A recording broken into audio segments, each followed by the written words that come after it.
What's going on YouTube? This is Necrostevo and it's time for some narrated Wi-Fi battle videos.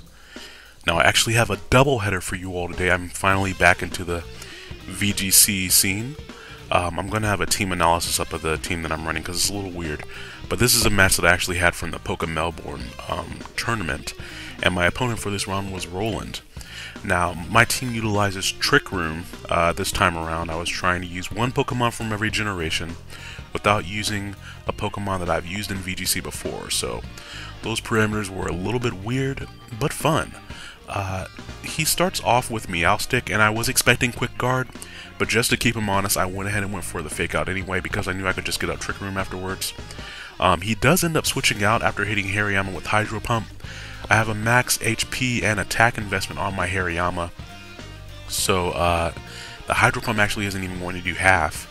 And between the Intimidate and being Charmed, the Flame or boost, the Guts boosted rather, Close Combat doesn't do much.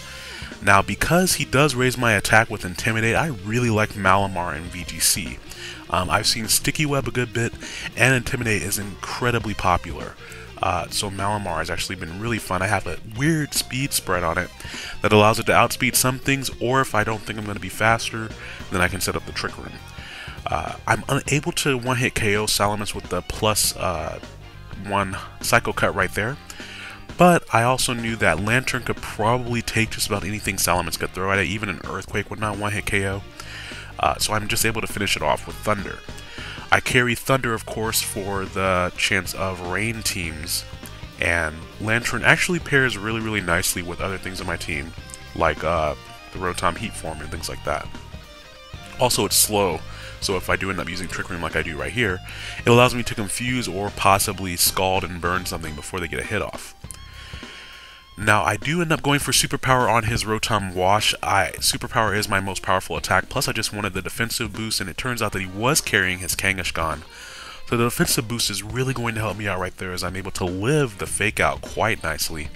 Unfortunately, if he decides to attack me with the Rotom, I'm not going to live that. But he actually just decides to go for a Will-O-Wisp right there, probably just wanting to be able to get residual damage on Lantern.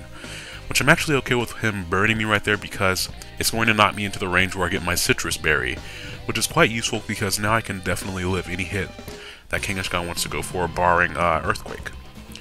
Now, he does get a chance to go for Power Up Punch, which is a little bit scary. At this point, I'm going to resort to using Scald with Lantern to try to burn the Kangaskhan, because he is able to knock out my Malamar with another Hydro Pump, which is okay. I was expecting that. But now, I'm just hoping for the burn with Scald. It doesn't do very much damage, of course, because of the light screen. But that's okay. You know, you take what you get, and right there I was able to get the burn, which is very nice. He did not hit himself in confusion, so the burn is the next best thing. And of course, I can protect the stall out for the burn. Hariyama has a nice enough HP stat that I'm going to be able to live anything that happens this turn, basically, or at least I thought I would be able to. He actually ends up going for Hydro Pump, and I don't live it, which means he's probably a little bit more offensive, or especially offensive, than one would expect from a Hariyama. Now, I decided to go ahead and confuse the Rotom as well, just because I wanted to at least have the 50-50 shot of him attacking rather than him just spamming Hydro Pump like he's been able to do. I don't have any way to recover my HP, and my final Pokemon is actually my own Rotom, which is useful against his Kangaskhan, but it is not very useful against his Rotom with the Hydro Pump. So I know I'm probably going to be faster just because I have a weird speed spread on my own Rotom, which I am actually faster, but at the same token, I'm not going to be able to take a Hydro Pump. Now, he does miss Hydro Pump, and so that's kind of, I mean, I'll take that for sure. In VGC, this type of stuff is kind of bound to happen.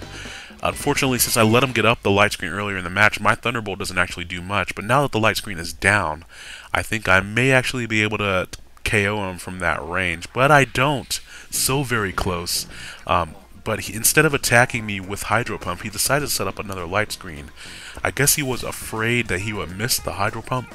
And now that the light screen is up, he knows that he can, well, he doesn't really have a way of living another attack. This Rotom it has a little bit of speed, max HP, max defense.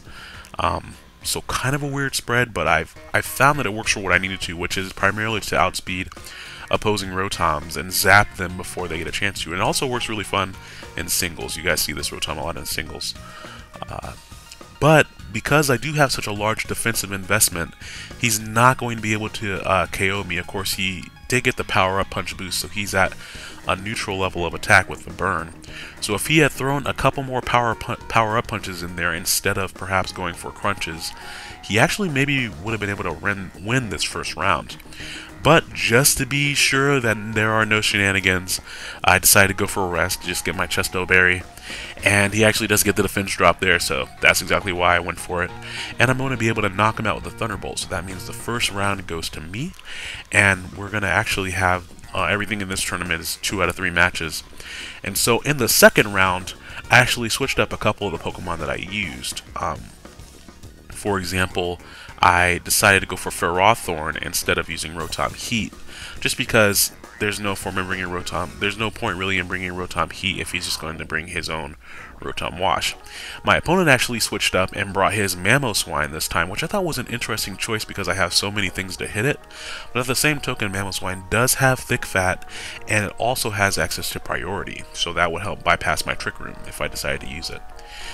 Now, I was not expecting him to lead with Salamence because he knew I had Malamar, so I actually led with Hariyama and Ferrothorn. But he actually leads with Salamence, so that sucks, so I'm going to have to get out of there. Which he actually goes for Quick Guard, probably expecting the Fake Out again. But I didn't really have any reason to do that because I had -1 attack. I didn't even have my Guts boost from the Flame War yet. So no real reason to even bother with that. We actually both ended up switching out. I switched out into my Malamar as he switches out into his Mamoswine. And then on the same turn, I switch out into my Lantern as he sets up a Safeguard. Now, I just wanted to set up the Trick Room here. I felt very threatened by the Mamoswine. Between Earthquake to hit both of my Pokemon and a possible Stab Ice move, didn't really want to deal with that, and so I'm able to bring him down into a nice comfortable range where Superpower is going to easily KO, which is going to give me +1 defense and attack. And then also if Salamence, or rather when Salamence comes back out, I'll get another +1 to my attack. So that not only leaves me in a place that's great to deal with Kangaskhan here, even without burning it, but we saw how well my Lantern was able to take that Psychic from Meowstic. Now he does go for Fake Out again. This is the same thing we saw last turn, just him trying to kind of stall out my Lantern. I mean my Malamar, excuse me. And I actually missed the Thunder, which is a little annoying, but that's what happens when you use Thunder. I could have been going for Scald that whole time, so. But I am finally going to be able to get off a Superpower and just cleanly take out Kangaskhan, which is fine. This thing in doubles is scary, but as long as you have one Pokemon out of your 6 that can deal with it, it is quite manageable. And that way you really don't have to dedicate a whole team to it. Now Salamence does come back out. I get another boost to my attack, so now I'm at +3 attack, +2 defense. I'm able to finally hit Meowstic with a Thunder attack. I was hoping for the Paralysis. Unfortunately, I don't get it. And activate his Citrus Berry, so that's a little annoying. At this point, I just wanted to put some serious damage on the Salamence to leave it in range to be killed by a Fake Out or a Bullet Punch. He actually gets a critical hit with that Psychic attack, which hurts. And now both of my Pokemon are at critical HP. Now to make up for that miss there, he actually ends up missing his Fire Blast, and I actually lived the other Psychic attack. So that, I guess, one good turn deserves another right there. And I'm able to knock out both of his Pokemon this turn. Although I don't think that it really mattered that he missed the Fire Blast on my Malamar. Of course, I still had Hariyama. I could have just brought it out and used Fake Out or even Bullet Punch. And if he had used Quick Guard that turn, then my Lantern or my Ferrothorn would have been able to follow up with an attack as well. So, those were actually really good matches. I've had a lot of fun with the team so far. I haven't really used Gengar that much. The entire team, of course, from 1st gen to 6th gen, is Gengar, Lantern, Hariyama, Rotom-Heat, Ferrothorn, and Malamar. But I'd be interested to hear about you guys with your experience with VGC so far this year. Any things that you've been running into that you haven't expected as much? Talonflame is annoying. Charizard Y is extremely annoying to face. But this team kind of is an all-purpose team. I can Trick Room if I need to. If I don't need to, things are bulky enough to live a hit and strike back. So it's been fun to run, but definitely leave your comments in the description there, and I'll look forward to reading those. And in the meantime, expect at least another upload from me on Friday. You'll have a great week, and I will talk to you all soon. Bye-bye now.